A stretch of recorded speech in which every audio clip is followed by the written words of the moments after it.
আর আপনি 1 টাকায় কিনেছেন আর বলছেন আমি 100 টাকায় কিনেছি, 101 টাকা দাও, মাত্র 1 টাকা লাভ করছি, এই ব্যবসাটা হলো হারাম। না না, এত সুন্দর ছেলে তোমার নয়। বলো বলো, এই ছেলেটির পরিচয় কি, এর বাপের নাম কি? বলে এর বাপের নাম, এই ছেলেটা হলো আমার, এর বাপের নাম জেনে কি করবে? পাদ্রী বলে শোনো রে, এই ছেলেটির নাম হলো মোহাম্মদ, এর বাপের নাম হলো আব্দুল্লাহ, এর মায়ের নাম হলো আমিনা। জোরে বলে সুবহানাল্লাহ। বলে তুমি কি করে জানলে? বলে আমি এই জন্য জানলাম যে আমি তাওরাত ইনজিল জুবুরে পড়েছিলাম। আবু তালেব দেরি করিও না, দেরি করিও না, এই বাচ্চাটিকে জলদি করে বাড়িতে নিয়ে চলে যাও, নইলে এর দুশমন অনেক আছে, ইসলামের প্রচার ও প্রসার করবে, এই জন্য একে খতম করার জন্য অনেকে রেডি এবং তৈয়ার হয়ে আছে। অতএব বাড়ি যদি না নিয়ে যাও, কখন তাকে খতম করে দিবে, কতল করে দিবে।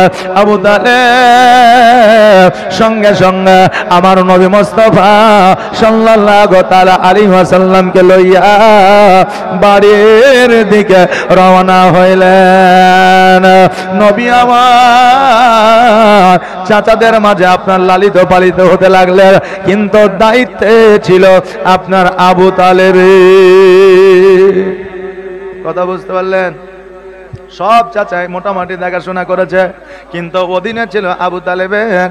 বাবাজি ভাইরা, ও আমার মা বোনেরা গো, এবার আমার নবী মুস্তাফা সাল্লাল্লাহু তাআলা আলাইহি ওয়াসাল্লাম যখন বাবা যুবক হয়ে গেছে, যুবক যখন হয়ে গেছে, যুবক অবস্থায় আমার নবী মুস্তাফা সাল্লাল্লাহু তাআলা আলাইহি ওয়াসাল্লাম আমির হামজাকে বলে, চাচা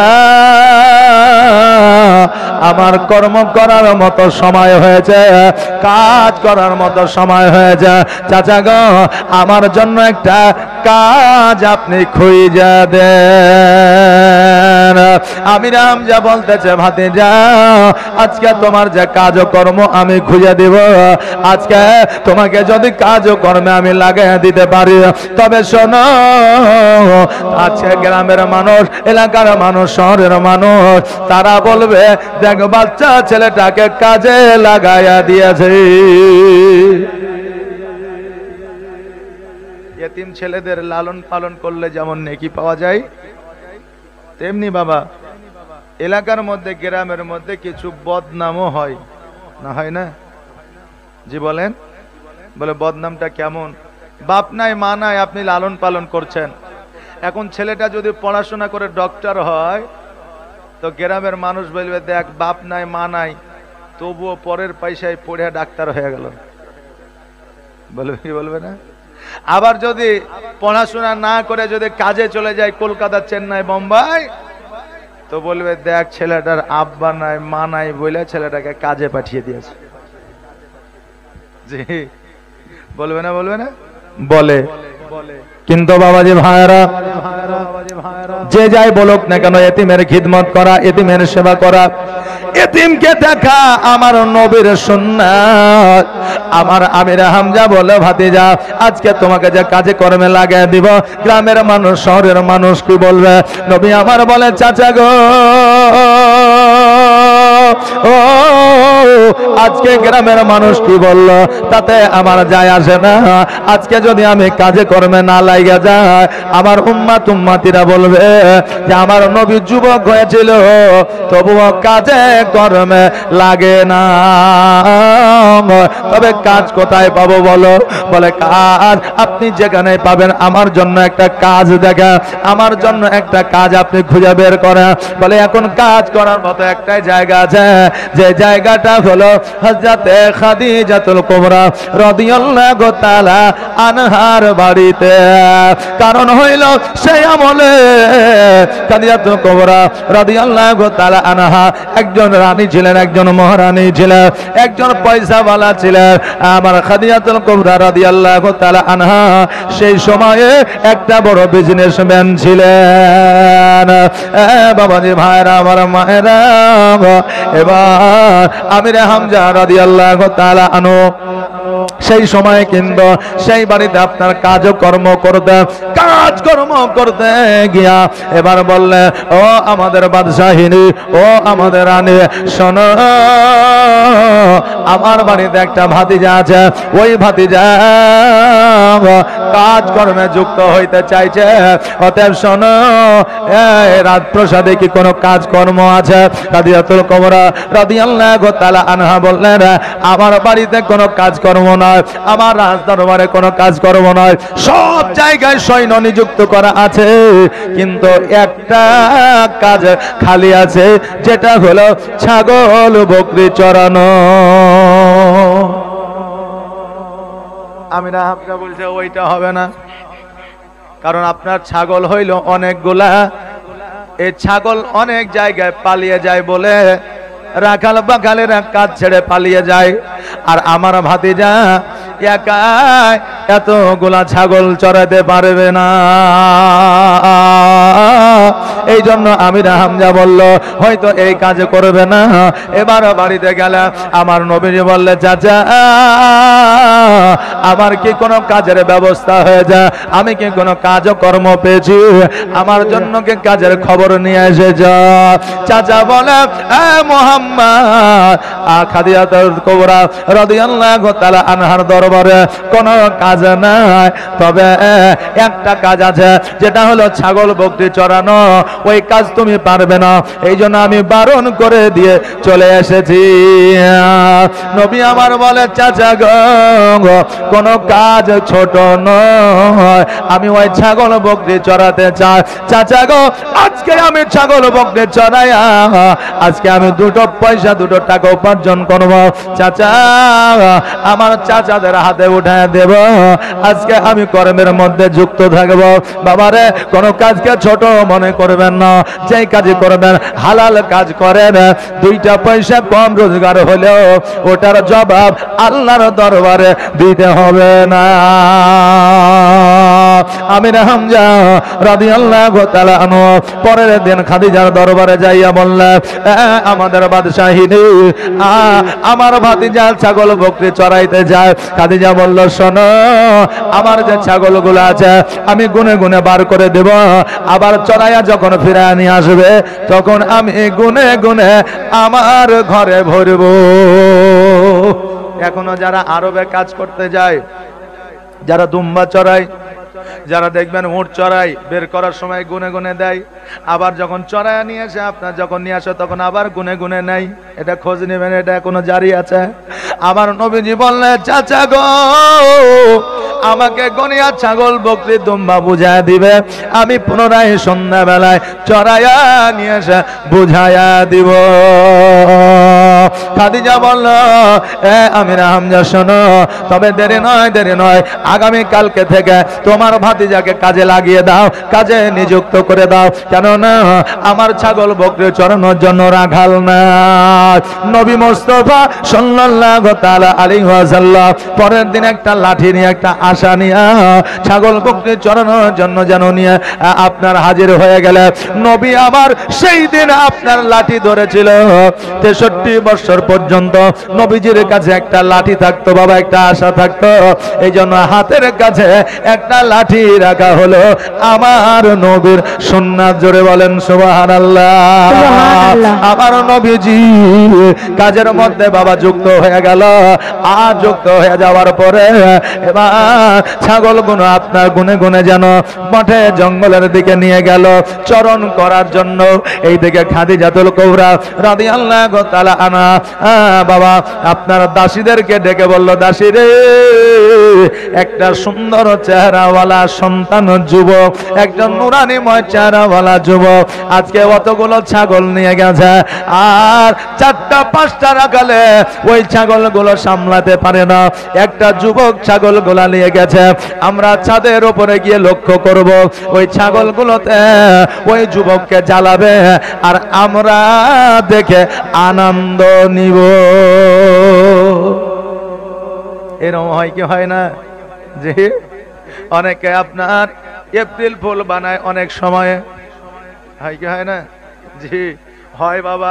একটা যুবক দেখবেন যদি স্কুলের মধ্যে পড়াশোনা যদি একটু বেশি পারে, দেখবেন অনেক মেয়ে আছে তারা চিন্তা করবে ছেলেটা কি করে ফেলা যায়, কি করে কমা করা যায়, কি করে দুর্বল করা যায়। বেরাদার, একটা ছেলে যদি খেলাধুলায় ভালো হয়ে যায়, দেখবেন ওই ছেলেটাকে দুর্বল করার জন্য কত আপনার মেয়েরা আপনার ওই যুবকের পেছনে লেগে যায়। আবার কোন মেয়ে যদি দেখতে ভালো হয়, কোন মেয়ে যদি পড়াশোনায় ভালো হয়, কোন মেয়ে যদি নিজের ক্যারিয়ারকে তৈরি করার জন্য রেডি হয়ে যায়, কত যুবক আছে ওই যুবতীকে আপনার ফেলোয়ার করে দেয়। সমাজ এইরকম আপনার হিসাব চলতেছে রে বাবা। বেরাদার, আমার খাদিজাতুল কুবরা রাদিয়াল্লাহু তাআলা আনহা সকল দাসীদেরকে লইয়া ছাদের উপরে চলে গেছে। আর ছাদের উপরে যাওয়ার পরে লক্ষ্য করে দেখছে যেন সকল ছাগলগুলো যেন চরণ করেছে। আর আমার নবীজি বাবলা গাছের নিচে হাতের উপরে মাথা দিয়া যেন চোখ বন্ধ করে ঘুমাইতেছে। জোরে বলেন সুবহানাল্লাহ। খাদিজা যেন অবাক হয়ে গেল, এটা কি করে সম্ভব? এতগুলো ছাগল চরণ করছে, কারো জমিতে যায় না, কোন জায়গা দৌড়ে পালায় না, কোন হরিণে আক্রমণ করে না, বাঘে আক্রমণ করে না, শিয়ালে আক্রমণ করে না, সর্পতে আক্রমণ করে না। এত বড় অলৌকিক দৃশ্য আমি খাদিজা আগে কখনো দেখি না। হতভম্ব হইয়া আমার নবীর দিকে যেন তাকায় আছে। হঠাৎ করে একটা মস্ত বড় সাপ আমার নবীজির মাথার উপরে যেন আপনার ফনা তুলেছে। সঙ্গে সঙ্গে খাদিজা চিল্লায়া বলতেছেন, আমার সৈন্যরা জলদি করে লাঠি সোটা নিয়ে যা। আর ওই আমিরা হামজার ভাতিজা মোহাম্মদের মাথার উপরে একটা সাপ ফনা তুলেছে, হয়তো এতক্ষণ দংশন করে দিল। ওই সাপটাকে তাড়ায়া আয়। সাপ দেখলে রে বাবা কার না ভয় হয়? সাপ দেখলে কার ভয় হয় না গো? জি। আবার কিছু ছেলে আছে সাপের নেজ কানা ধরে ঘুরাবে। কিছুদিন আগে একটা মোবাইলে দেখছিলাম, সাপের নেজ ধরে ঘুরাইতেছিল আর ফস করে কামড়ে নিয়েছে। ওকে আবার বোতলে ভরে আপনার হাসপাতালে নিয়ে গেছে, আর সাপ বেঁচে থেকে গেছে আর ওই মরে গেছে। এই জন্য সাপের সঙ্গে, এক কথায় হিংস্র পশুর সঙ্গে কোনো মজা চলবে না। চলবে বাবা? চলবে না। হ্যাঁ বাবাজি ভাইরা, এবার সকলে লাঠি সোটা নিয়ে ছুটতেছে। যেহেতু সাপের কথা শুনেছে, সাপের কথা শুনলে অনেকেরই বাবা ভয় হয়ে যায়। আজকে আমাদের ভূত দেখে ভয় হয় না। আমার ব্যক্তিগত কথা বলছি বাবা, রাস্তা দিয়ে রাত 12টা 1টা 2টা 5টা যাই হোক না কেন, কোন রকম ভূতের জিনের ভয় নাই। জিন যদি হয় সূরা আছে তেলাওয়াত করে নিব নাকি? হ্যাঁ, জিন যদি খারাপ হয় একটা থাপ্পড় মেরে তাড়িয়ে দেব। জিনও যতই বড় হোক মার দেখে ভয় করে না? করে না? যে করে। হ্যাঁ, কিছুদিন আগে শর্ট ভিডিওগুলো হয় না মোবাইলে দেখছিলাম, তো হঠাৎ করে একজনের সামনে ভূত চলে যাচ্ছে, দাঁত বাইর করে চিহি করছে। তখন বলছে আউযুবিল্লাহি মিনাশ শাইতানির রাজিম বিসমিল্লাহির রহমানির রহিম। আমি যে হিন্দু ভাই, তুই যে সূরা পড়ছিস তা আমি কি করে পালাবো? আমি তো হিন্দু, তাহলে আমাকে হিন্দুর মন্ত্র পড়তে হবে নাকি? তো বাবা, জিন আপনার হিন্দুর মন্ত্র পড়েন আর যাই পড়েন সহজে যাবে না যতক্ষণ পর্যন্ত কোরআনের আয়াত আপনি তেলাওয়াত না করবেন। তো কোরআনের তেলাওয়াত দেখে তারা কি ভয় করে না? কোরআন পড়া শুনলে সবারই নেকি হয়, জিনেরও হয়। জি, জিনেরা কোরআন পড়ে না, নামাজ পড়ে না, রোজা করে না? করে। কিন্তু কি বলেন তো, তারা সম্মান করে, ইজ্জত করে, তাই কি না? একটা কথা, আপনি এখানে দেখেন চট বিছিয়ে দেন আপনি হেঁটে চলে যাবেন, পাটি বিছিয়ে দেন আপনি হেঁটে চলে যাবেন, সব বিছিয়ে দেন আপনি হেঁটে চলে যাবেন। আচ্ছা, মসজিদের জায়নামাজটা যদি বিছিয়ে দেওয়া হয় যাবেন? যাবেন। কিন্তু গেলে পরে কি কোনো ক্ষতি আছে? হ্যাঁ, নাই। কিন্তু আদব, ইজ্জত, সম্মান যেটা জায়নামাজ মসজিদের নাকি? জি। তো এইরকম তারা সম্মান করে কোরআন আয়াতকে, এই জন্য চলে যায় যে না লোকটা ভালো, এর মধ্যে কোনো রকম খামতি নাই, কমতি নাই, এই জন্য জিনেরা বাবা চলে যায়। আর জিনে যদি বেশি ধরে তো মেয়েদেরকে বেশি ধরে। জি, বেটা ছেলে 99-এর মধ্যে যদি একটাকে ধরে তো মেয়েদেরকে 100-র মধ্যে 95টা কি ধরে? জি, তার কারণ তাদের মধ্যে দুর্বলতা বেশি, আর 95টার মধ্যে আপনার কি হয়, 70টা জিনে না ধরি জিনে ধরার ভান করে, এই চল লড়াই, আর বাকি 25টাকে ধরে, বুঝলেন না? সুবহানাল্লাহ সুবহানাল্লাহ। তো এগুলো আপনার অনেকে আছে, মানে আমাদের কাছে অনেক সময় অনেক পেশেন্ট আসে, মৌলভী সাহেব মানুষ যাই একটু দোয়া তাবিজ দিবে, মাশাআল্লাহ দি দোয়া তাবিজ ভালো হয়, কিন্তু আমরা বুঝতে পারি ওর কথাবার্তা শুনে যে আসলে জিনের একে ধরেনি, এ হয়তো স্বামীর কাছে আবদার করেছিল যে একখান সোনা দিও, 2 লাখ টাকা তো হইতে চললো, তো স্বামী সোনা দেয়নি, এই জন্য ভূতে ধরার আপনার কেরামতি শুরু করেছে যাতে সোনাটা দেয়, শাড়ি চেয়েছে দেয়নি, এই জন্য ভূতে ধরার কেরামতি চলছে যাতে শাড়ি কেন দেয়। এটা বাস্তব কথা বাবা, রাগ করিয়েন না মা বোনেরা। 100-র মধ্যে 25টাকে জিনে ধরে, 70টাকে বিনা জিনে ধরাতেই ওই জিনে ধরার মতো আপনার কৌতূহল করে।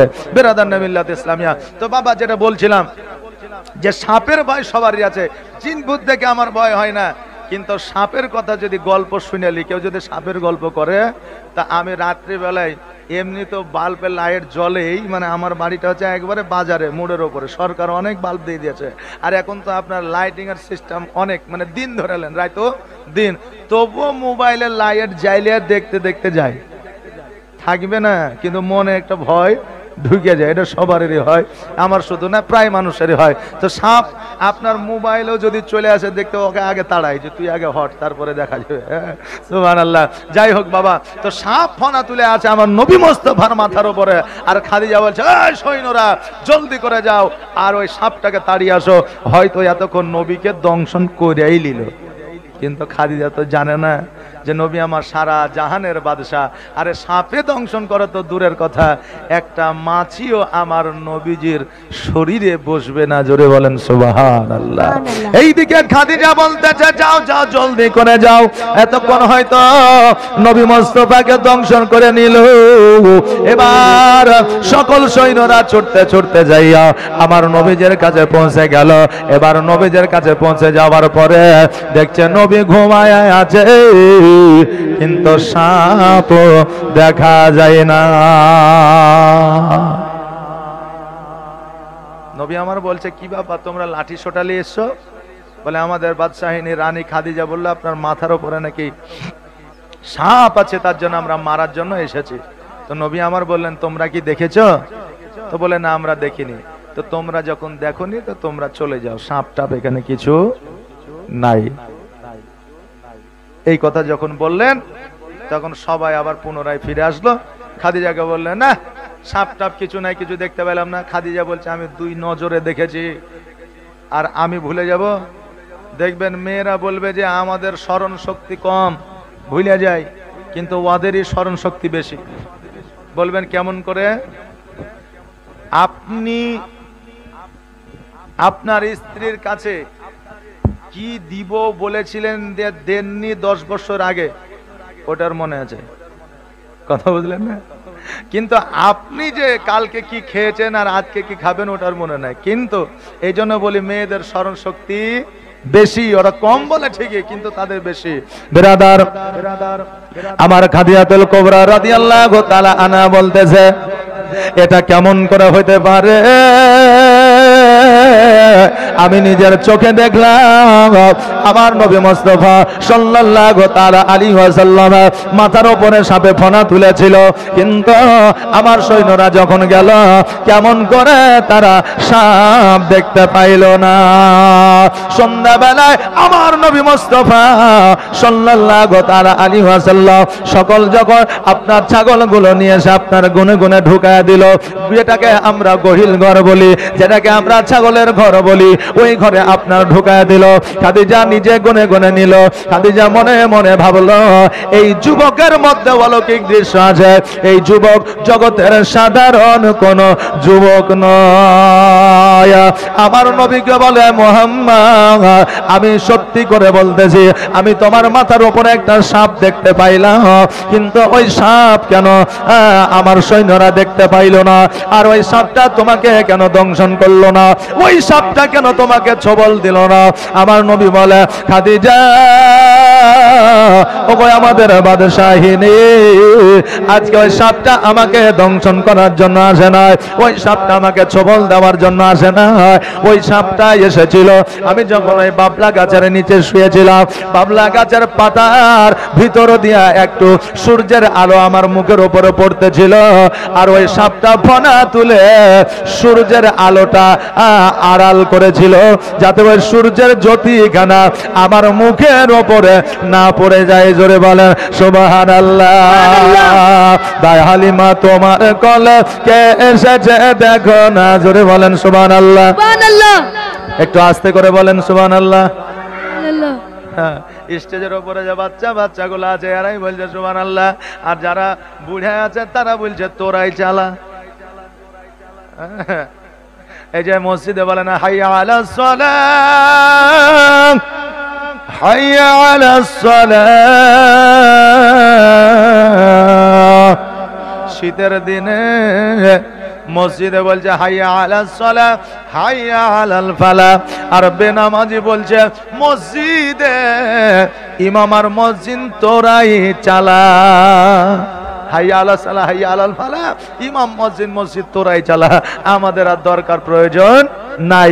তাই দেখেন ওপরে বলছে সুবহানাল্লাহ, এক জায়গায় জোশে পড়ে বুঝলেন সুবহানাল্লাহ, একটা জোশ থাকে না, থাকে না, নেকি থাকে, হ্যাঁ সব পাওয়া যায়। একবার সুবহানাল্লাহ বললে 70টা ফারিস্তা আল্লাহ তৈরি করে, আর ওই 70টা ফারিস্তার কাজ হলো ওই বান্দার জন্য সর্বদা ভালো দোয়া করা। জোরে বলেন সুবহানাল্লাহ।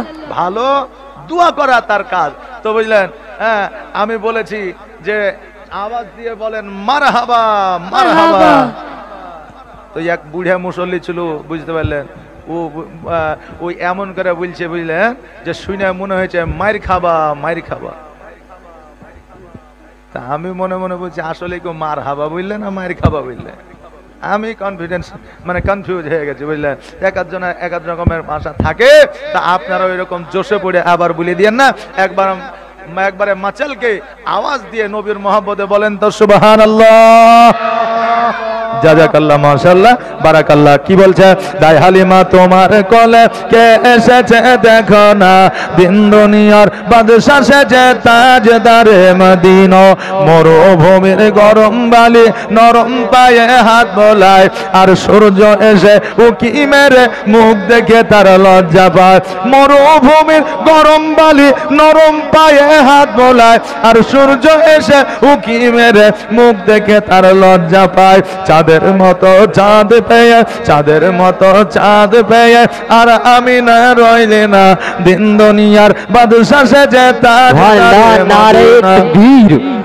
नारे रिसालत, मसलके आला हजरत, मसलके आला हजरत, सरकार की आमद, सरकार की आमद, दिलदार की आमद, नारे तकबीर, नारे रिसालत। या रसूल अल्लाह सल्लल्लाहु ताला अलैहि वसल्लम।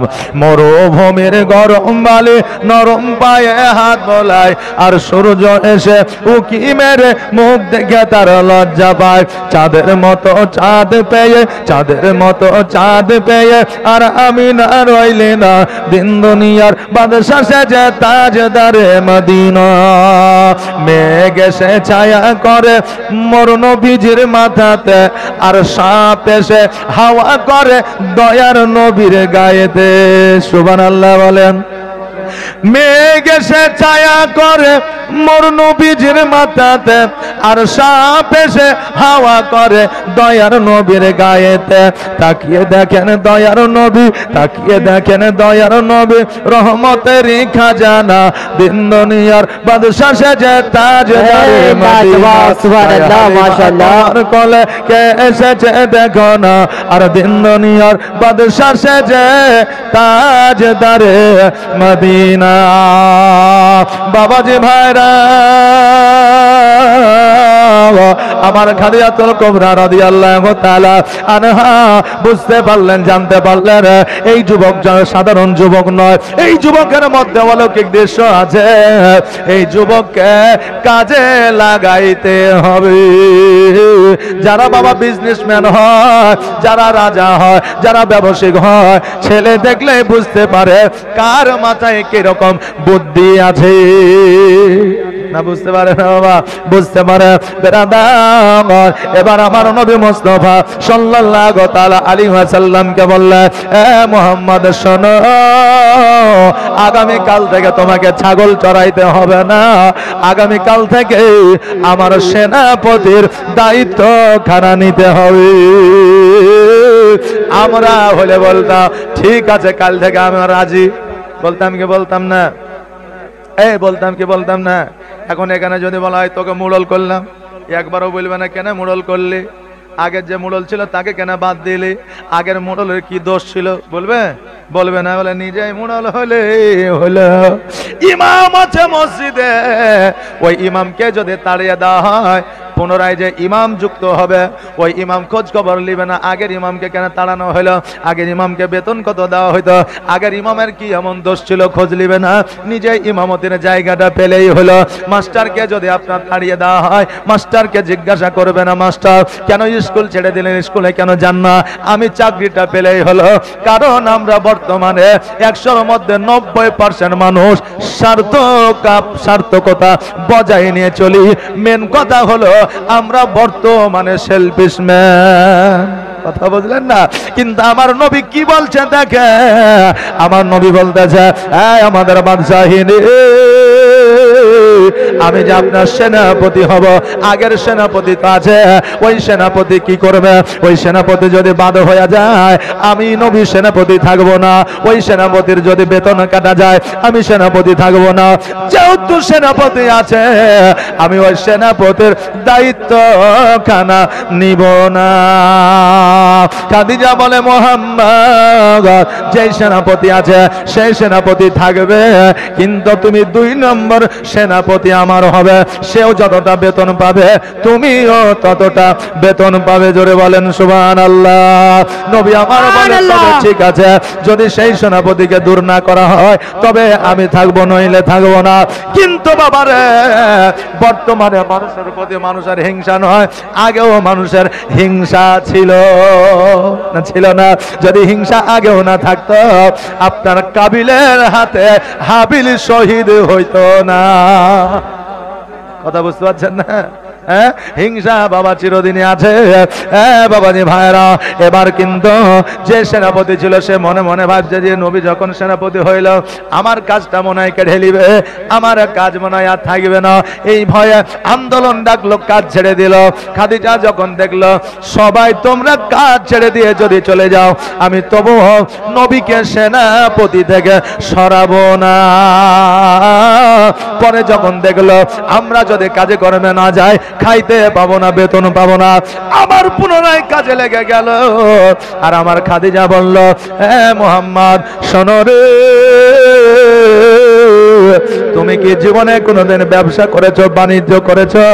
আমার নবী বলে, আমাদের বাদশাহিনী, আমি ব্যবসা করি নাই, বাণিজ্য করি নাই ঠিকই, কিন্তু ব্যবসা বাণিজ্য সম্পর্কে আমি জানি।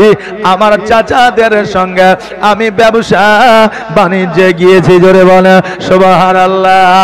খাদিজা বলল, তুমি কি ব্যবসা বাণিজ্যে যেতে পারবা? বলে ইনশাআল্লাহ যেতে পারবো। বলে ঠিক আছে, আগামী কালকে রেডি হয়ে তো চলে আসবা, তোমাকে ব্যবসায় যাইতে হবে। এখন বহু রকমের ব্যবসা আছে, মোবাইলের ব্যবসা আছে, টিভির ব্যবসা আছে, এখন থালি বাসনের ব্যবসা আছে, এখন বাবা টেলিফোনের আপনার ব্যবসা আছে। কিন্তু তখন মূলত ব্যবসা ছিল আপনার মক্কা থেকে, মদিনা থেকে কম্বল চাদর নিয়ে গিয়ে আপনার মিশরের আর সিরিয়ার বুকে বিক্রয় করা, এটাই ছিল আসল ব্যবসা। জোরে বলেন সুবহানাল্লাহ। এখনকার ছেলেদের যদি কম্বল বলা হয় চিনতে পারবে? পারবে জি? আপনারা জানেন কম্বল কাকে বলে? জি, লিহলি কাকে বলে? এগুলা মোটামুটি 2000 আগের সালে যারা মোটামুটি জন্ম নিয়েছে তারা মোটামুটি জানে, আর 2000 পরের সালে যারা এসছে তারা অনেকে জানে না। যে আগের মানুষ খেয়েছে বাবা দইলে, আবার কি জিনিস এখনকার ছেলে পিলে জানে না। কথা বললেন না? আগের বাপজিরা কত কষ্ট করে মানুষ হয়েছে। এই যে আমার সামনে বৃদ্ধ বৃদ্ধ আমার বাপজিরা বসে আছে, আমি যদিও এই জায়গায় বক্তব্য রাখি, কিন্তু আমি মনে করি যে আমার চাইতে ওনারা অনেক জ্ঞানের জ্ঞানী। এখন আল্লাহ আমাকে আলেম করেছে, মাথায় টুপি আছে, গায়ে জুব্বা আছে বলে সম্মানের সহিত আমাকে স্টেজে ডেকেছে, নাকি বলেন? জি। কিন্তু আমার বাপজিরা আমার চাইতেও জ্ঞানী, আমার চাইতেও বুদ্ধি বেশি রাখে। আমি মনে করি যে আমার যারা শ্রোতা থাকে, যারা আমার জালসা শুনে, আমি তাদেরকে বুদ্ধিমান এবং জ্ঞানী গুণী মনে করি, কারণ তাদের ভালোবাসা আমি পাই, তাই আমি আপনাদের মাঝে আসতে পারি। আপনারা যদি ভালো আমাকে না বাসেন, তাহলে আমি সেই সুদূর মুর্শিদাবাদ থেকে মালদার বুকে আসতে পারবো না। পারবো না। তাই আপনাদের ভালোবাসায় আমার জন্য দোয়া। কথাকে বুঝতে পারলেন? আপনাদের ভালোবাসা আমার জন্য দোয়া, আমার জন্য আপনারা দোয়া করবেন, আমরা আপনাদের জন্য দোয়া করব।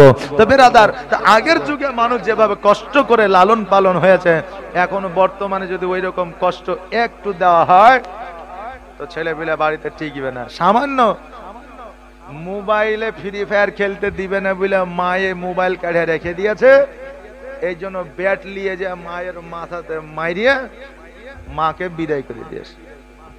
এখনকার যুগ। কথা বুঝতে পারলেন না? আগে ছোট বাচ্চারা বড়দের দেখলে সম্মান ইজ্জত করেছে, সালাম দিয়েছে, বড়দের দেখলে পালিয়ে গেছে, মুড়ে বসে আছে, রাস্তার ধারে বসে আছে, রে বাপরে চাচা আসছে রে পালা, মাস্টার আসছে পালা। মানে মাস্টার আগে হেঁটে আসতো ছাতা হাতে নিয়ে, সাইকেলে আসতো, নাকি বলেন চাচা?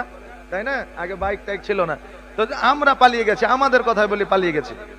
আর এখনকার ছেলেরা রাস্তার মোড়ে, সাঁকুর ওপরে, গাছের তলায়, মুখে বিড়ি আর হাতে মোবাইল, মার মার মার মার মার।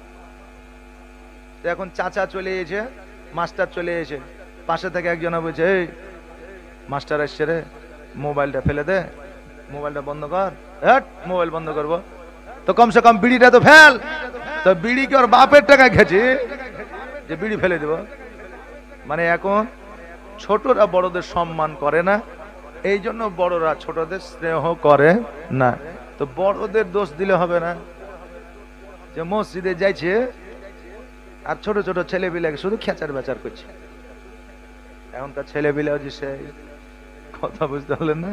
হ্যাঁ, তো শুধু মুরব্বীদের দোষ দিলে হবে না, বাচ্চাদেরকেও একটু দেখতে হবে যে বাচ্চা আমার মসজিদে গিয়ে কি করছে, মসজিদে গিয়ে কি করছে কি না করছে, এটাও দেখতে হবে। বাপজি ভাইরা, আমার মায়েরা, আমি কোনোদিন মসজিদে তারাবিতে থাকি না, একটা মাস আমি রেস্ট লি, বুঝলেন? তা আমি তারাবিতে যাই তো অনেক কীর্তি কাহিনী বাবা মসজিদে দেখতে পাই, এই যুবক বাচ্চা বাচ্চা ছেলেদের মধ্যে।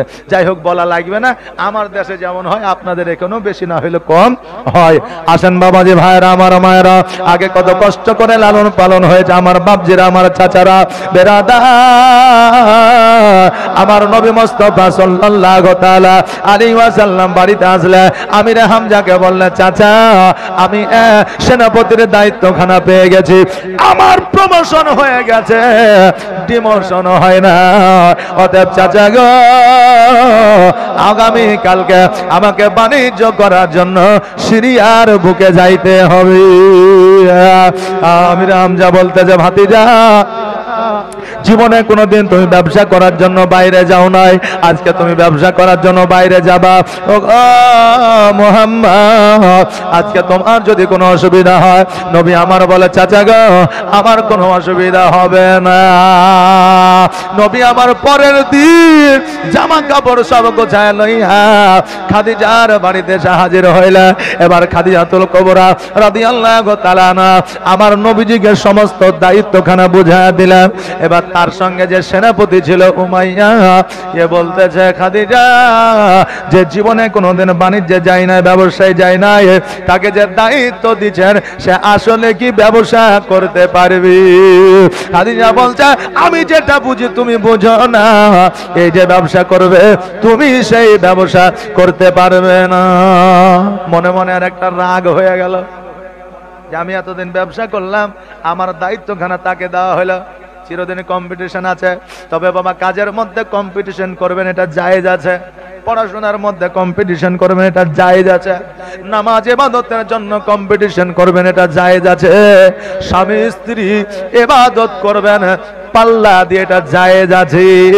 কিন্তু আমার মা ও বোনেরা ঝগড়া কেমন করে করবে এটা নিয়ে কম্পিটিশন চালু করেছে। স্বামী আর স্ত্রী, বুঝলেন, রাগ করেছে, একে অপরকে কথা বলবে না। কেন? যে আগে কথা বলবে, যে আগে কথা বলবে তাকে এই জরিপানা বা এই শাস্তিটা তাকে নিতে হবে। তো স্বামী আর স্ত্রী রাগ করে মরার মতো পড়ে আছে, কেউ কাউকে কথা বলবে না। চোর ঢুকে দেখছে যে হ্যাঁ রে ইয়ারা তো সবাই জিন্দা আছে, কিন্তু কেউ কাউকে কথা বলছে না। কি বাবা, তাইলে হয় ইয়ারা বোবা, নাহলে অজ্ঞান হয়েছে, নাহলে কোনো ব্যাপার আছে। চোরে গরু ছাগল ইয়া ওয়া সব খুলে নিয়ে চলে গেল। তারপরে এখন স্বামীতে বলছে যা গরুটা আমার খুলে নিয়ে চলে গেল। তো বলছে এই দেখো তুমি আগে কথা বলে নিয়েছো, মানে ওয়াটি সব খালি করে দিয়ে চলে গেল, তাতেও কোনো অসুবিধা নাই। কিন্তু স্বামীর সাথে আগে কথা বলবে না, আর স্বামী স্ত্রীর সঙ্গে আগে কথা বলবে না। এই হচ্ছে আমাদের বর্তমানে রাগ বাবা। কিন্তু বেরাদার, এইরকম একটা কম্পিটিশন যদি আপনারা করেন, সেটা জায়েজ আছে কোনটা? ইবাদতে কম্পিটিশন করেন, পড়াশোনায় কম্পিটিশন করেন, বিজ্ঞান পড়াতে কম্পিটিশন করেন, ডাক্তারি পড়াতে কম্পিটিশন করেন, এটা কিন্তু বাবা জায়েজ আছে বেরাদার। আবার নবীজি বললেন তবে চলো সঙ্গে আপনার 10 জন সৈন্য দিলে, উমাইয়ার সঙ্গে আমার নবীজি উটের পৃষ্ঠে চেপে গেলে চাদরগুলো নিয়ে নিলেন, সবাই আপনার ভাগ করে। এবার চাদরগুলো নিয়ে চলতে আরম্ভ করলেন। চলতে চলতে এবার যখন আপনার ডান দিকে একটা রাস্তা, বাম দিকে একটা রাস্তা, এবার উমাইয়া বলছে মুহাম্মদ এবার আমরা ডান দিকে রাস্তা হয়ে যাব। নবী বলে না না, ডান দিকে রাস্তাতেও যাব না, বাম দিকে রাস্তায় যাব না, সামনে রাস্তাতে যাব। এখন এই সৈন্যরা বলছে যে মোহাম্মদ কি আসলে কি পাগল হয়ে গেছে? জোরে বলেন নাউজুবিল্লাহ। বলছে কেন? বলে সামনে তো কোনো রাস্তাই নাই। নবীজি বলছে রাস্তা ছিল, এই রাস্তায় মানুষ চলাচল করলে ডাকাতেরা ছিনতাই করে নিত, এই জন্য রাস্তাটা বন্ধ হয়ে গেছে। এখন গাছপালাতে রাস্তাটা ঘেরে নিয়েছে, এই জন্য রাস্তা নাই। কথাকে বুঝতে পারলেন? এই যে রাস্তাটা চলাফেরা করছেন, দেখবেন এই রাস্তায় ঘাস বেরোবে না, আর যখন চলাফেরা থাকবেন এই রাস্তায় ঘাস বেরোবে, গাছ বেরোবে, নাকি বেরোবে। তা আমার নবী বলছে এটা রাস্তা ছিল, কিন্তু এখন রাস্তা নাই, অতএব আমরা সামনের দিকেই যাব। তো বলছে এত গাছ জঙ্গল হয়ে আছে, আপনি কি করে যাবেন? তো নবী আমার বললে আমি আগে আগে যাব, আর তোমরা আমার পিছনে পিছনে আসো। সুবহানাল্লাহ, মাশাআল্লাহ।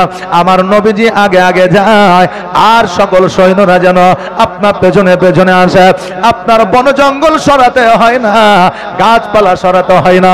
নবীর ওট যখন আপনার সামনের দিকে যায়, গাছপালা অটোমেটিক সরে যায়। আমার নবীর জন্য রাস্তা যেন তৈরি করে দেয়। জোরে বলেন সুবহানাল্লাহ।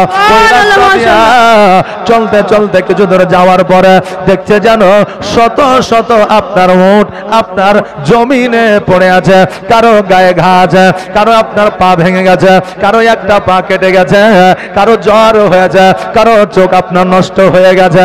কোন উটের বয়স হয়ে গেছে যে উট কাজ করতে পারে না, ওই উটগুলাকে জঙ্গলে ফেলে দিয়ে এসেছে। তারা আল্লাহর কাছে দোয়া করেছে, আল্লাহ গো তোমার শেষ নবী মুহাম্মদ সাল্লাল্লাহু তাআলা আলাইহি ওয়াসাল্লামকে আমাদের রাস্তা দিয়ে পাঠাইয়া দাও, আমাদের জন্য দোয়া করে দিবে, আর আমরা সুস্থ হয়ে যাব। ওই উটের দোয়া আল্লাহ কবুল করেছে, আর আমার নবীকে ওই পথ দিয়ে পাঠিয়ে দিয়েছে। জোরে বলেন সুবহানাল্লাহ। নবীর প্রেমে পাগল হইলে, নবীর প্রেমে পাগল হইলে আমার আল্লাহ তাআলা খুশি। নবীর দরুদ পড়ো দিবা নিশি। জোরে বলেন সুবহানাল্লাহ। নবীর প্রেমে পাগল হইলে, নবীর প্রেমে পাগল হইলে আমার আল্লাহ তাআলা খুশি। নবীর দরুদ পড়ো দিবা নিশি, নবীর দরুদ পড়ো দিবা নিশি। ও কি নবীর প্রেমে পাগল হইলে আমার আল্লাহ তাআলার দিদার মিলে গো। থাকো যদি যদ বাহালে, থাকো যদি যদ বাহালে, হইয়া প্রেম উদাসী। নবীর দরুদ পড়ো দিবানিশি। নবীর প্রেমে পাগল হইলে, নবীর প্রেমে পাগল হইলে আমার আল্লাহ তাআলা খুশি। নবীর দরুদ পড়ো দিবানিশি, নবীর দরুদ পড়ো দিবানিশি। বেরাদার আমার নবীজিকে দেখা সকল ওর যেন আপনার দুই চোখের পানি ছেড়ে দিয়া বলে, ইয়া রাসূলুল্লাহ, ইয়া হাবিবাল্লাহ, নবী গো, আপনার পথ চেয়ে আমরা বসে আছি, আপনি একবার আল্লাহর দরবারে দোয়া করে দেন, আর আল্লাহ আমাদের সুস্থ বানায়া দিবে। বাবারে, আমার নবীজি সকলের ভাষা জানতেন, জোরে বলেন সুবহানাল্লাহ। এবার বলবেন, হুজুর গো, আমার নবী সকল ভাষা জানতেন, এটা ঠিকই, কিন্তু আমরা কেন জানতে পারি না? আমরা জানতে পারলে আমাদের বিপদ দূর হবে না। আমরা যদি জানতাম, প্রত্যেকের ভাষা বুঝতাম, তাহলে আমাদের বিপদ কিন্তু দূর কোনো সময় হইতো না। একজন আল্লাহর ওলির কাছে গিয়ে বলতেছে, ও আল্লাহর ওলি, আপনার তো অনেক পাওয়ার, অনেক ক্ষমতা। বলে হ্যাঁ। তো বলছে একটা কাজ করেন না। বলে কি? বলে আমি যেন সকলের ভাষা বুঝতে পারি, এই ক্ষমতাটাকে আমাকে দেওয়া যাবে না? তো আল্লাহওয়ালা বলছে, এই ক্ষমতা যদি তোমাকে দিয়ে দিই তাহলে তুমি অপব্যবহার করবে, তুমি সহ্য করতে পারবে না। এখন আপনি পারবেন 50 কেজি, আর যদি দিয়ে দেওয়া হয় 1 কুইন্টাল, পারবেন ওজন নিতে? পারবেন যে? পারবেন না। তো বলছে তুমি সহ্য করতে পারবে না। বলছে, হুজুর গো, আমি সহ্য করতে পারি আর না পারি, আমি আপনার কাছে চেয়েছি, আপনি যদি আল্লাহওয়ালা হন, আমাকে এই দায়িত্বখানা দিয়ে দেন। মাথায় হাত দিয়ে দিলেন, সামলাগা তুই। কথা বুঝলেন না? বলে এবার সামলাগা। বাড়িতে এসেছে, ছোট্ট করে বলছি, বাবা জীবনের দিকে এগিয়ে যাব, জীবনীতে যাওয়ার জন্য একটু উদাহরণ, এক্সাম্পলেরও দরকার হয়, কেউ রাগ করবেন না বাবা। অনেকের জীবনী আছে অনার্গুল ইতিহাসের মতো পড়ে চলে যায়, কিন্তু আমার দ্বারা ইতিহাসের মতো জীবনী বলা হয় না। কথা বুঝলেন না? এই জন্য রাগ জাল করেন না, জীবনীতে ইনশাল্লাহ যাব। এবার বাবা বাড়িতে আসলো, বাড়িতে আর একটা কুকুর আছে, একটা কুকুর আছে, আর একটা ঘোড়া আছে, আর একটা বিড়াল আছে। অনেকে পশু পুষতে আপনার পছন্দ করে না? করে। মানুষ পুষবে না, বাপ মাকে খেতে দিবে না, কিন্তু লাখ লাখ টাকার কুকুর কিনে নিয়ে এসে বাড়িতে 1000 টাকা খরচ করে কে কারো দুধ খাওয়াবে, এইরকম মানুষ জগতে আছে না? না, সুবহানাল্লাহ। কুকুর পুষবে 1000 টাকা খরচা করে, কিন্তু বাপ মাকে পুষবে না। এটাই তো কিয়ামতের আলামত, জোরে বলেন নাউজুবিল্লাহ। বাড়িতে একটা বিড়াল আছে, বাড়িতে একটা কুকুর আছে, আর একটা আপনার ঘোড়ায় আছে।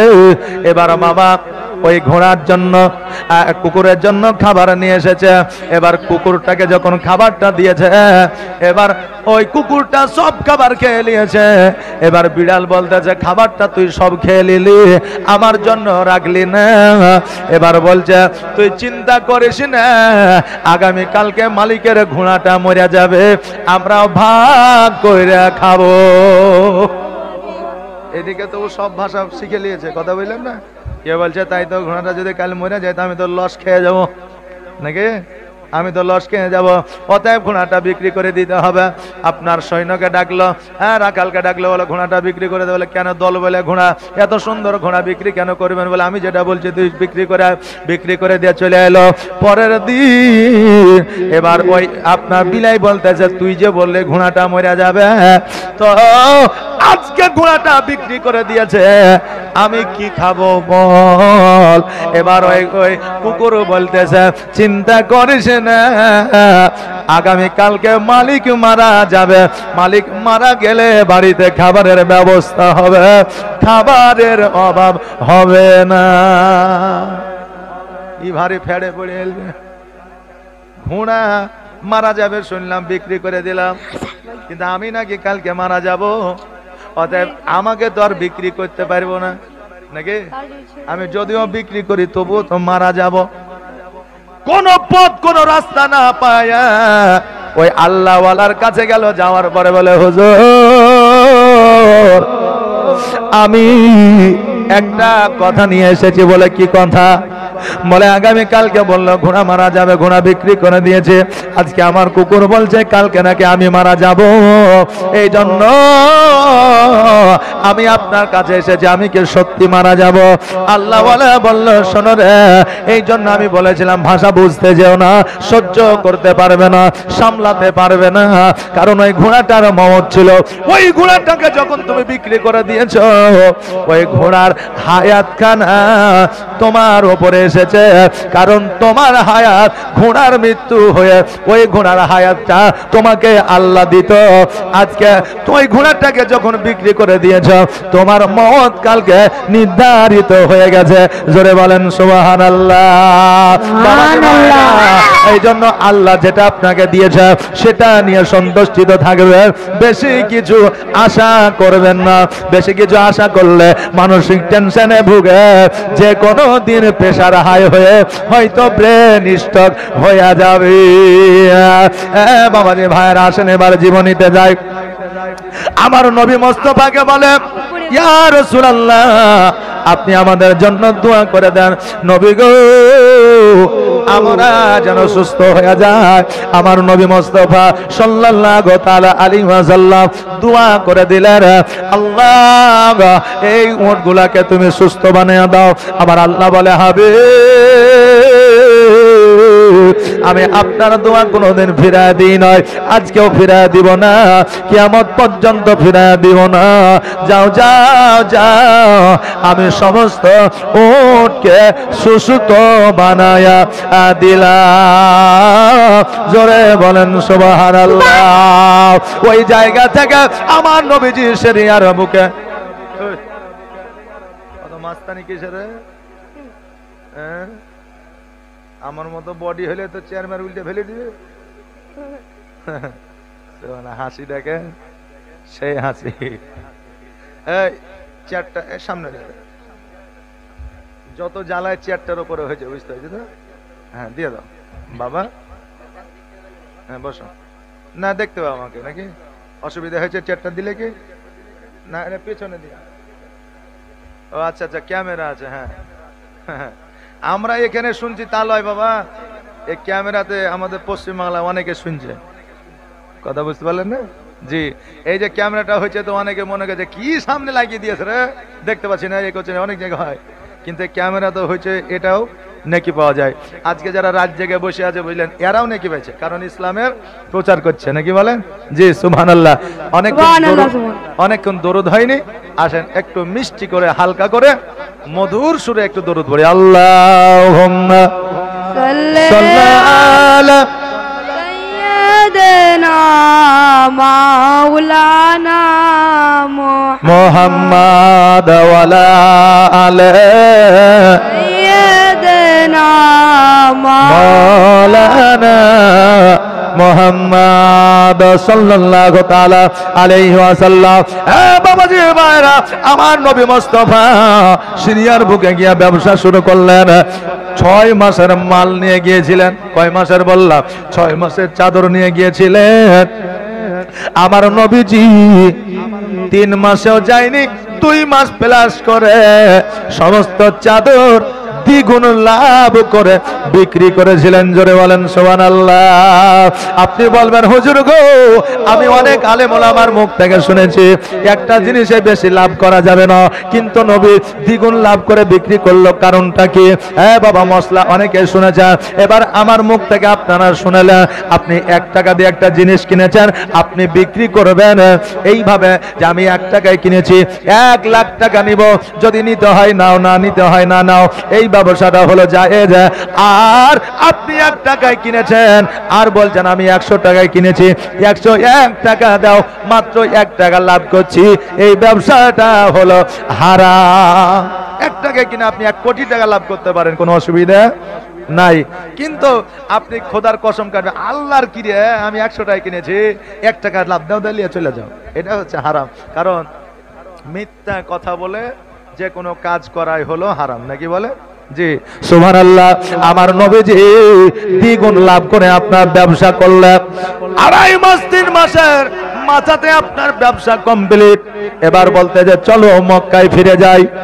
এবার অন্যান্য যারা সৈন্য আছে গো, এরা দেখছে আমরা 6 মাসের জিনিস নিয়ে সেই 1 বছর লাগিয়ে দিই, আর মোহাম্মদ 3 মাসে বিক্রি করে দিয়েছে। এখন যদি আমরা মক্কায় ফিরে যাই তবে খাদিজার কাছে মুখ দেখাতে পারবো না, নাকি বলেন?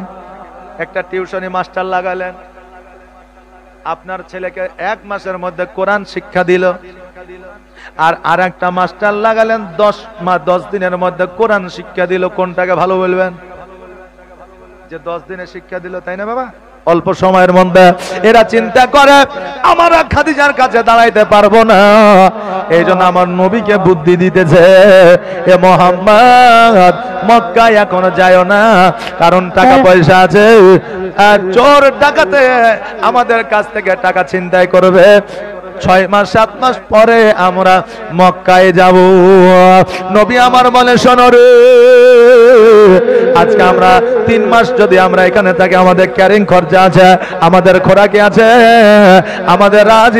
আমাদের রাজধানীর টাকা নষ্ট হবে, আমাদের রাজপ্রসাদের টাকা নষ্ট হবে। অতএব দেরি নয়, চলো চলো আমরা আজকে মক্কার দিকে রওনা হয়ে যাব। কোন ডাকাতের ক্ষমতা নাই যে আমার কাছ থেকে টাকা ছিনতাই করবে।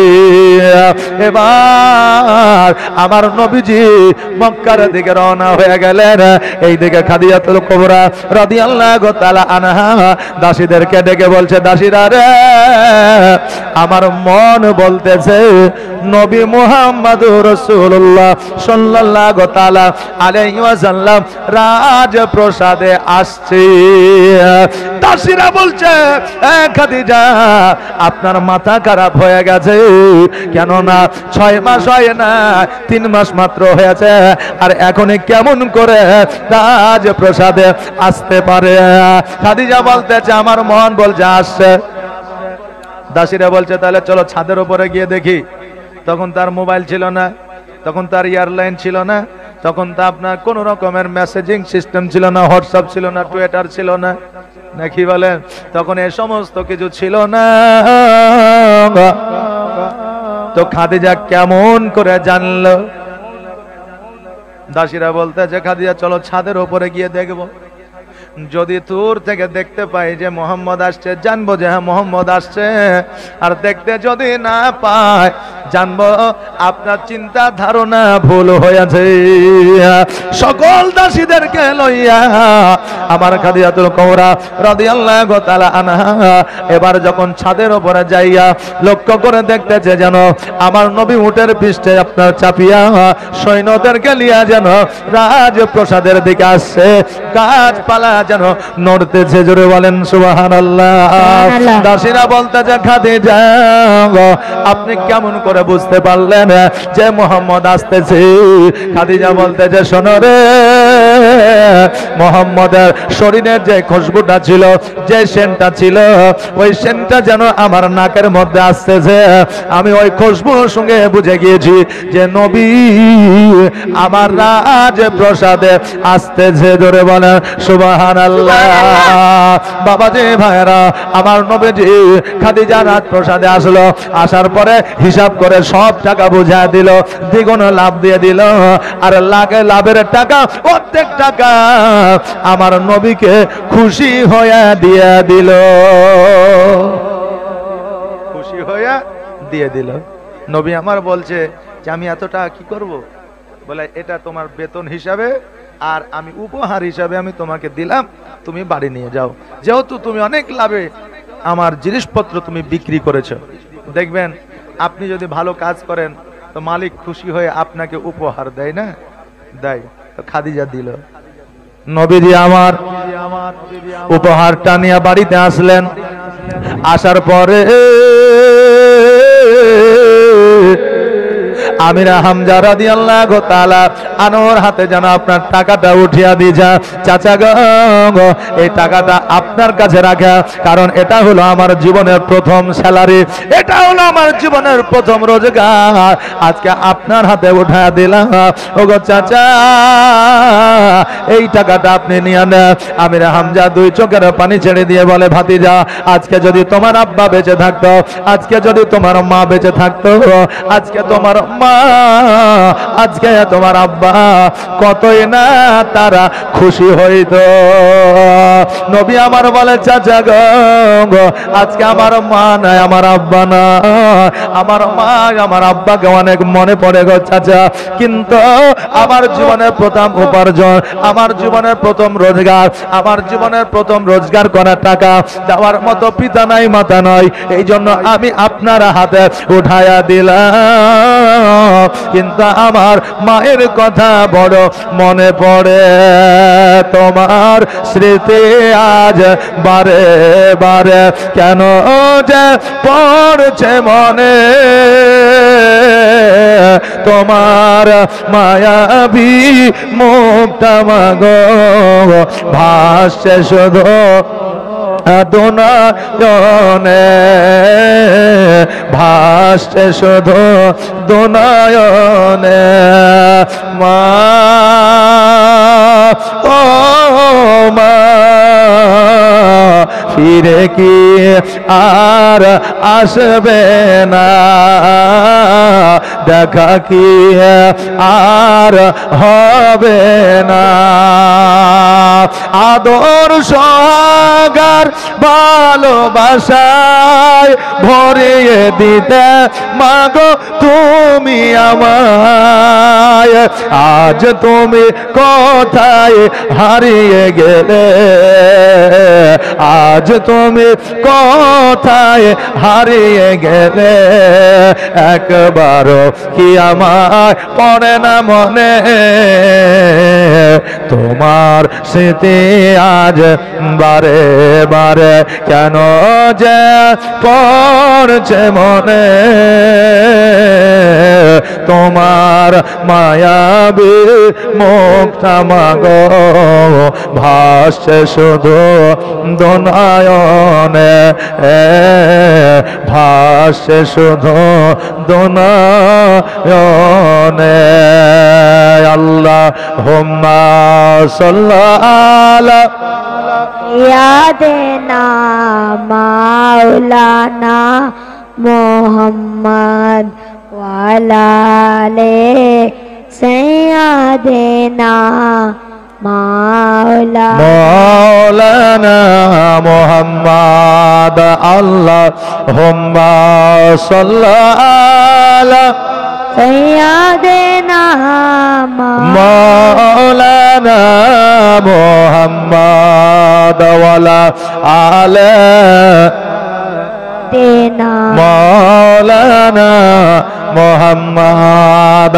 আমার নবী মুস্তাফা সাল্লাল্লাহু তাআলা আলাইহি ওয়াসাল্লাম আমির হামজার কাছে আপনার টাকাগুলো উঠায়া দিলাম। চাচা আমির হামজা বড় খুশি হয়ে গেলেন। আমার নবীজি উনি যেন বাড়িতে আরাম করতে চায়, কারণ ব্যবসা বাণিজ্য করে এসেছে। এইদিকে খাদিজা উমাইয়াকে ডাকিয়া বলে, শোনো রে, আমার নবী যে গিয়েছিল ব্যবসার জন্য, বাণিজ্যের জন্য, বলো বলো অলৌকিক দৃশ্য কি দেখেছ? বলে, অলৌকিক দৃশ্য আমি এই দেখেছি, খাতাতে লিখে নিয়ে এসেছি যে এই যে রাস্তা ছিল না, আমার নবী ওই রাস্তা দিয়ে যাচ্ছিল, রাস্তা অটোমেটিক তৈরি হয়ে যাচ্ছিল। জোরে বলেন সুবহানাল্লাহ। যেই জিনিসপত্র 6 মাস সেল করতে সময় লাগে, সেই জিনিসপত্র 3 মাসের মধ্যে আপনার বিক্রি করে দিয়েছে আমার খাদিজা রাদিয়াল্লাহু তাআলা আনহা। ওই কথা শুনিয়া আমার খাদিজা যেন নবী নবী করতে আছে। জোরে বলেন সুবহানাল্লাহ। খাদিজা যখন নবীজির বেশি গুণগান করতেছে, প্রশংসা করতেছে, দাসীরা বলতেছে, খাদিজা তুমি কি নবীর প্রেমে পড়েছ? নবীকে কি ভালোবেসেছো? কেননা নবীর গুণগান তুমি বেশি করতে আছো। খাদিজা বলতেছে, শোনো রে, আমি একটা নয় দুইটা নয় তিনটা বিবাহ করেছি। আজকে আমি তিনটা স্বামী হারিয়েছি, আমি আর বিবাহ করতে চাই না। বাবাজি ভাইরা ওয়াইয়া বলল, ও আমাদের বাদশাহিনী, লজ্জা করবেন না, আপনি শুধুমাত্র একবার বলে আমি বিবাহের প্রস্তাব আমার নবী মুস্তাফাকে দিয়ে দিব। খাদিজা বলে, যদি মুহাম্মদ বিবাহের প্রস্তাব যদি না গ্রহণ করে আমি বড় বেইজ্জত হয়ে যাব, লজ্জায় পড়ে যাব। বলে, খাদিজা কেন প্রস্তাব গ্রহণ করবে না? আপনার সৌন্দর্য আছে, আপনার রাজত্ব আছে, আপনার টাকা পয়সা আছে, কেন গ্রহণ করবে না? যদি গ্রহণ করে আর না করে প্রস্তাব দিতে তো কোনো অসুবিধা না। খাদিজা রাদিয়াল্লাহু তাআলা আনহা বললে, শোনো রে, যখন তুমি প্রস্তাব দিতে চাইতেছো দাও, কিন্তু আমি জানবো, নবী জানবে, তুমি জানবে, আর বাকি কেউ যাতে না জানে। কারণ যদি নারাজ হয়ে যায় তবে কাউকে জানানোর দরকার না। এইদিকে খাদিজার সৈন্য আসিয়া আমার নবীজিকে বললে, মুহাম্মদ, খাদিজা তোমাকে পছন্দ করেছে, খাদিজা তোমাকে বিবাহ করতে চায়, বলো বলো তুমি বিবাহেতে রাজি আছো কিনা? নবী আমার বলে, শোনো রে, আমি বিবাহে রাজি আছি আর না আছি সেটা তো পরের কথা, কিন্তু আমার আগে এই প্রস্তাবটা আমার চাচাদেরকে দিতে হবে, কারণ আমি চাচাদের অধীনে আছি। জোরে বলেন সুবহানাল্লাহ। এবার খাদিজাকে যখন এসে বললে, খাদিজা আমিরা হামজাকে ডাকলে, বাবারে সবাই কিন্তু এ দায়িত্বে ছিল, কিন্তু আমিরা হামজা কথাটা রাবিরা অনেক সময় বর্ণনা করেছে, আবার আবু তালেবের কথাও বাবা বর্ণনা করেছে। বাবারে আমিরা হামজাকে ডাকার পরে বলল, আমিরা হামজা তোমার ভাতিজার বিবাহ তুমি কি দিবা? তোমার ভাতিজাকে বিবাহ আমি খাদিজা করতে চাই। এবার আমিরা হামজা বলল, আমার ভাতিজার বিবাহ যদি তোমার সঙ্গে আপনার সঙ্গে দিতে পারে আমার ভাতিজার ভাগ্যের দুয়ার খুলে যাবে। কিন্তু না না, ওরা তো জানে না আমার নবীর সঙ্গে খাদিজার বিবাহ হলে খাদিজার ভাগ্যের দুয়ার খুলবে। জোরে বলেন সুবহানাল্লাহ। আমিরা হামজা রাদিয়াল্লাহু তাআলা আনহু বাড়িতে আসলেন। আসার পরে ভাইদের মধ্যে আলোচনা হইল। তারা বলল, যেহেতু নবীর আব্বা নাই মা নয়, যদি খাদিজার সঙ্গে বিবাহটা দিয়ে দিই, খাদিজা আমার নবীকে আগলে ধরে রাখবে, অতএব নবীর বিবাহ খাদিজার সঙ্গে দিয়ে দিব। আমার নবীকে ডাকা হলো। নবীকে জিজ্ঞাসা করে, হ্যাঁ মুহাম্মদ, তুমি কি খাদিজাকে বিবাহ করতে চাও? নবী আমার বলে, চাচা আপনারা কি বিবাহ দিতে চাও? বলে, আমরা রাজি আছি, তুমি কি রাজি বলো? বলে, আমিও রাজি, কিন্তু তিনটা শর্ত আছে। যদি এই তিনটা শর্তে রাজি হইয়া যায় আমি নবী বিবাহে রাজি হইয়া যাব। বলে, তিনটা শর্ত কি? বলে, এক নম্বর শর্ত হলো তার রাজত্ব, তার টাকা পয়সা, তার উট দুম্বা, তার ছাগল বকরি, তার সোনা দানা, হীরা মণি মুক্তা সব কিছু গরিব এতিমের মধ্যে দান করে দিতে হবে। দ্বিতীয় শর্ত হইল আমি যে পোশাকটা দেব ওই পোশাকটা পরিধান করে জীবন যাপন করতে হবে। তৃতীয় নম্বর শর্ত হলো এক সপ্তাহ অনাহারে থাকার পরেও একটা খেজুরও খাইতে বসবে। ওই সময় যদি ফকির চলে আসে, নিজে না খাইয়া ফকির দরবেশকে দিয়া দিতে হবে। চাচা আমিরা হামজা বলে, ভাতিজা তুমি বিবাহ করবা না, ডাইরেক্ট বলো। ইনডাইরেক্ট কেন তুমি বলতে চাও? কারণ একজন রানী মহারানী না খাইয়া অনাহারে থাকতে পারে না।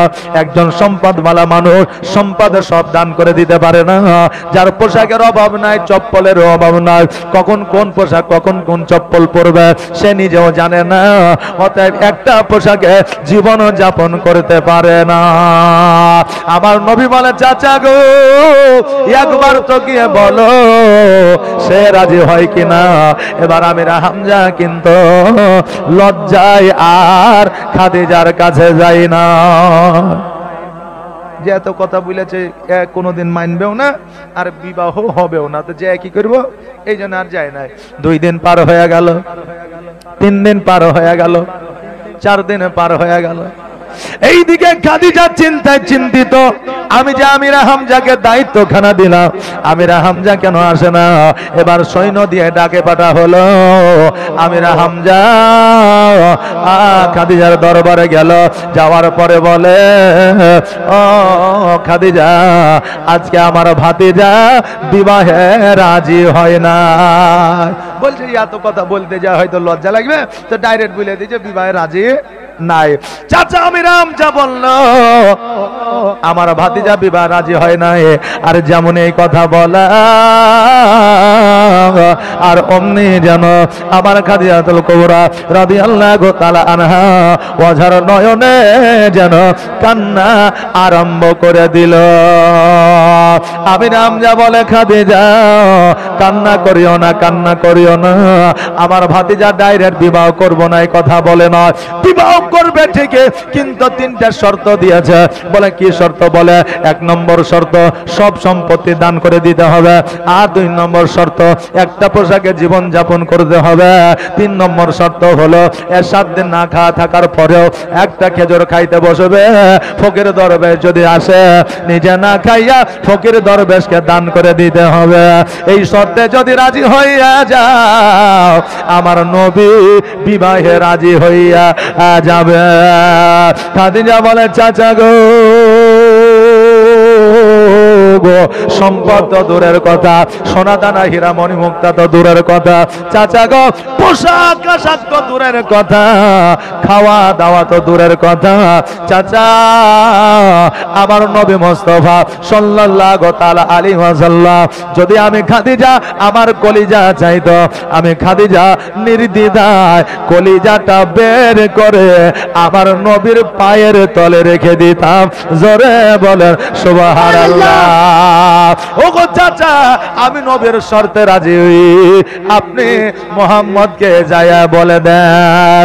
আমার নবীকে এসে বললে, আমার নবী রাজি হইয়া গেলেন, আর আমার নবীজির চাচারা সকলে মিলে আমার নবীজির বিবাহটা দিলে। সেই আমলে একটা নয়, 2টা নয়, 70টা ওট বেলমোহর দিয়া, মোহরানা দিয়া খাদিজার সঙ্গে বিবাহ পড়িয়েছিল। বাবারে, সেই আমলে যদি 70টা ওট মোহরানা হয়, বর্তমানে কত টাকা হইতে পারে? কিন্তু এখন আমরা মোহরানা দিতে যাই কত? 15 বেলায় 100 আর মোহরানার বেলায় 1001 টাকা করেন। মোহরানা কি হালাল আর পয়লাওয়া কি হারাম? তা হারামের বেলায় বলছে একটা রয়্যাল ইনফাইট দিয়েন, না কি বলছে গো, বুলেট দিয়েন, হানটা দিয়েন, তারপরে গেলামার দিয়েন, ওটাকে আবার বলে গেল মার, হ্যাঁ গেল আমার, এইটা দিয়ান, 4 ভরি সোনা দিয়ান, একটা সোফা দিয়ান, আর তারপরে একটা খাট দিয়ান। 4-5 লাখ টাকা পণ দাবি করেছে। এবার বাপের কন্যার বাপ বলছে, তাহলে মোহরানাটা করেন। তো বলছে 1001 টাকা করেন। বলছে কম হয়ে গেল বলে তাহলে 5001 টাকা করেন। বলছে কম হয়ে গেল বলে আর বেশি পারবো না, এটাই মেলাই কথা, বুঝলেন না? যেটা হালাল সেটা কম, আর যেটা হারাম সেটা বেশি। আচ্ছা বলেন, এটা এখন বর্তমানে হয়েছে কি হয়েছে না? হচ্ছে। সুবহানাল্লাহ। কারণ হইল মানুষের হালালের প্রতি ইন্টারেস্টটা কমে গেছে, হারামের প্রতি ইন্টারেস্ট বেড়ে গেছে। বাবাজি ভাইরা, আমার মায়েরা, আমার নবী মুস্তাফা সাল্লাল্লাহু তাআলা আলাইহি ওয়াসাল্লাম খাদিজাকে যেন বাবা বিবাহ করলেন। বর্তমানে যুবক যুবতীরা অনেক সময় আলেম ওলামাকে প্রশ্ন করে, হুজুর গো, প্রেম করে বিয়ে করা আমার নবীর সুন্নাত, কারণ খাদিজা আমার নবীকে প্রেম ভালোবেসেছিল। কথাটা তো ঠিকই রে বাবা, কিন্তু যুবক রে, কিন্তু যুবতীর শোনো রে, খাদিজা নবীকে ভালোবেসেছিল ঠিকই, কিন্তু আই লাভ ইউ বলে নাই। বলেছিলেন কি?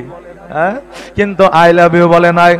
নবীও আই লাভ ইউ আনলিমিটেড বলে না, গোলাপ দেয় নাই, রোজডে পালন করে নাই, 14ই ফেব্রুয়ারি পালন করে নাই, দুজনে একে অপরে দেখা সাক্ষাৎ করে না। তখনকার তিনাদের প্রেম ভালোবাসা ছিল আলাদা, বর্তমানে প্রেম ভালোবাসা হলো আলাদা। বর্তমানের ভালোবাসা গোলাপ না দিলে ভালোবাসা হয় না, রোজডে পালন না করলে ভালোবাসা হয় না, পার্কে দেখা না করলে ভালোবাসা হয় না, হোয়াটসঅ্যাপে মেসেজ না করলে ভালোবাসা হয় না।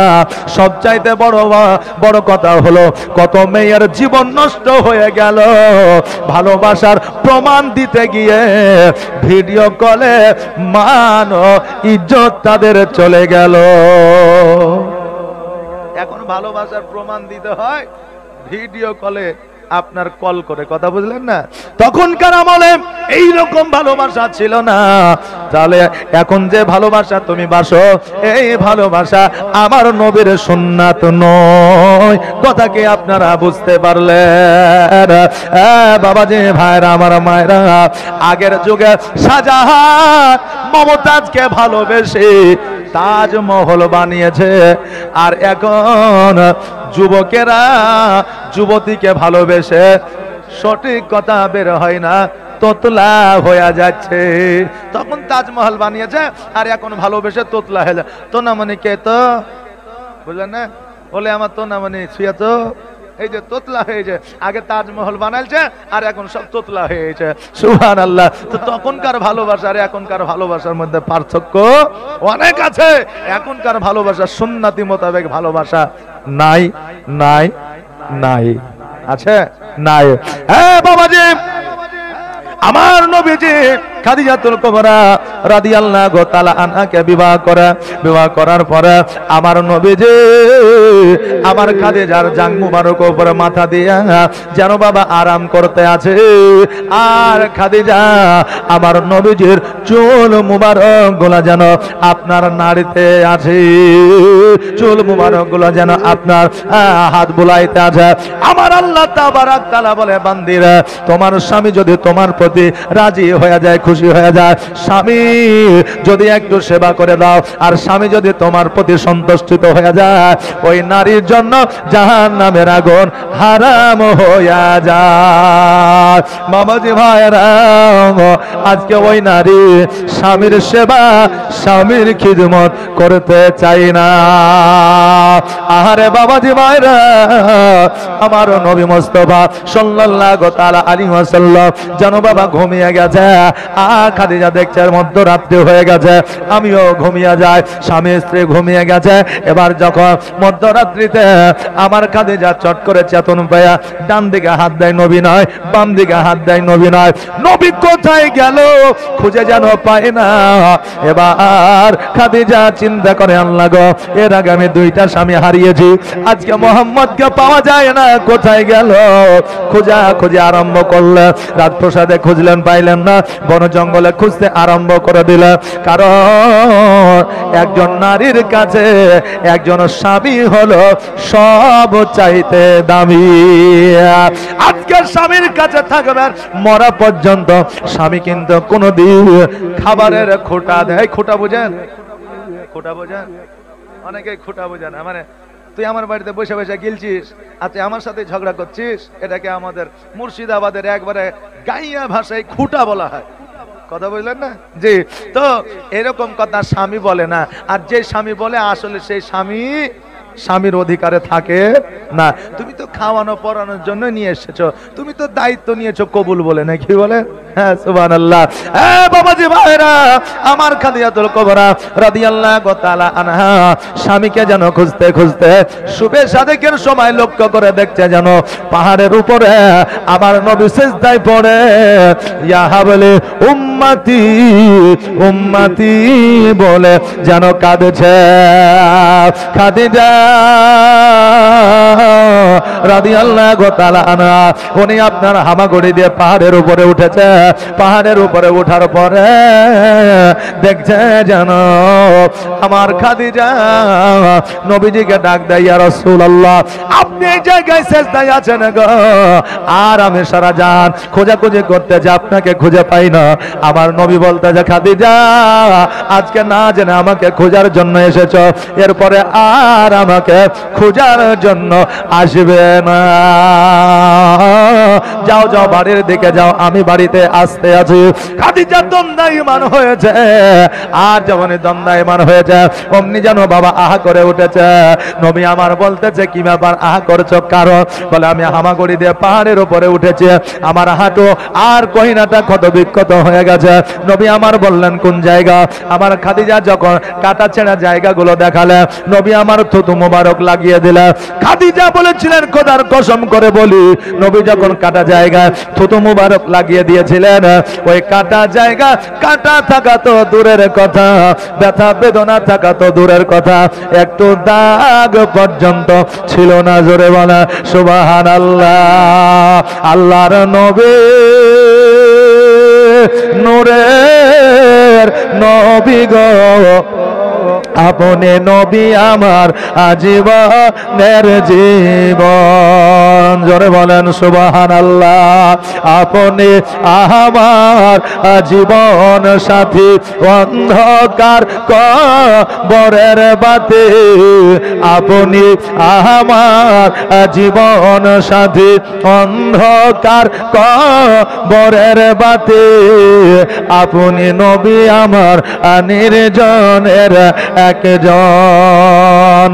আল্লাহর নবী নূরের নবী গো, আপনি নবী আমার জীবনের জীবন। আর দেখে আপনার মজেজা, ভাগবতী হয় খাদিজা। দেখে আপনার মজেজা, ভাগবতী হয় খাদিজা। সপে দিল নবী আজীবন আর মরণ। আল্লাহর নবী নূরের নবী গো, আপনি নবী আমার জীবনের জীবন। আপনি আমার জীবন সাথী, অন্ধকার কবরের বাতি। আপনি নবী আমার নির্জনের একজন। আল্লাহর নবী নূরের নবী গো, আপনি নবী আমার জীবনের জীবন। আল্লাহুম্মা সাল্লাল্লাহু সাইয়্যিদিনা মাওলানা মুহাম্মাদ ওয়া আলা আলিহি মাওলানা মুহাম্মাদ। ব্রাদার, আমার নবী মুস্তাফা সাল্লাল্লাহু তাআলা আলাইহি ওয়াসাল্লাম বলে, খাদিজা যাও যাও যাও বাড়ির দিকে যাও। এবার খাদিজা যেন বাড়িতে আসলে সকালবেলা আমার নবী মুস্তাফা সাল্লাল্লাহু তাআলা আলাইহি ওয়াসাল্লাম খাদিজা রাজ দরবারের দিকে যেন বাবা আসতে আছে। আর মক্কা নগরের মানুষেরা বলতে আছে, দেখ রে দেখ, যার মানে যার বাপ না, আজকে সে খাদিজাকে বিবাহ করে, রাজরানীকে বিবাহ করে, সমস্ত সম্পদের মালিকানা আনিয়াছে।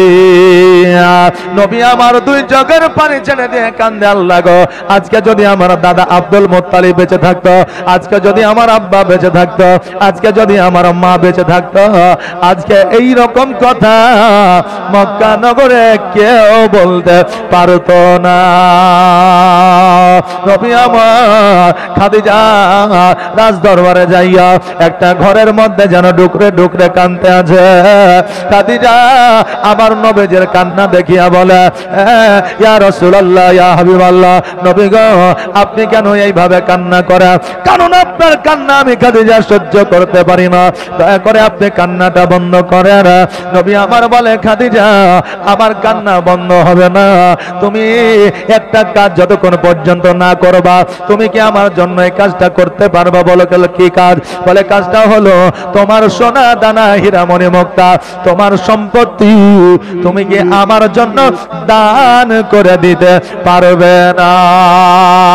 খাদিজা বলে, ইয়া রাসূলুল্লাহ, আজকে সয় সম্পত্তি সোনা দানা হীরা মণি মুক্তা তো দূরের কথা, নবী গো আমি আপনার জন্য আমি খাদিজা আমার শরীরের চামড়াগুলো ছিলিয়া আপনার পায়ের তলে বিছায়া দিতে পারি। আমি খাদিজা আপনার জন্য সব কিছুই করতে পারি। এই কথা বলে আমার খাদিজাতুল কুবরা রাদিয়াল্লাহু তাআলা আনহা সমস্ত সম্পত্তি ইতিম মিসকিন গরিবের মধ্যে দান করে দিলা। আর মরুভূমিতে আসিয়া খেজুর গাছের ছাউনিতে আমার নবী খাদিজার সঙ্গে বসবাস করতে লাগলেন।